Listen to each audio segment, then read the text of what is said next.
Water authority പെൻഷൻകാർ കൂട്ടായ്മ നടത്തി പാലക്കാട് ജില്ലാ കേന്ദ്രങ്ങളിൽ നടത്തിയ മാർച്ചും ധർണയും പെൻഷൻകാരുടെ വീര്യം പ്രകടിപ്പിക്കുന്നതായി.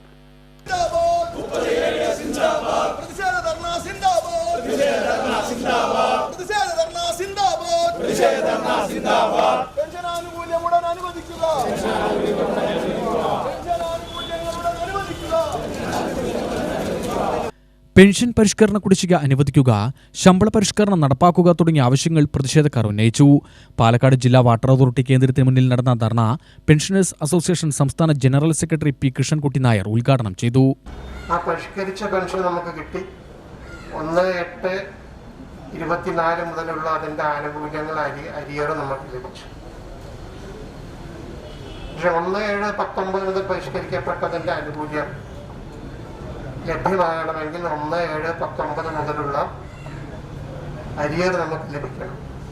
അത് ലഭിച്ചിട്ടില്ല. അതോടൊപ്പം തന്നെ ആ ഉത്തരവ് ഇറങ്ങിയപ്പോൾ അതിന്റെ കൂടെ നമുക്ക് ലഭിക്കേണ്ടിയിരുന്ന DCRG, അതുപോലെ 80 വയസ്സ് കഴിഞ്ഞ പെൻഷൻകാർക്കുള്ള സ്പെഷ്യൽ കെയർ അലവൻസ്,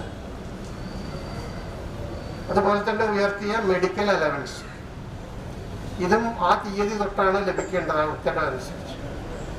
പക്ഷേ ഈ 3 ആനുകൂല്യങ്ങൾക്കും ആ ഉത്തരവിന്റെ തീയതി തൊട്ടിട്ടാണ് പ്രാബല്യം നൽകിയിട്ടുള്ളത്.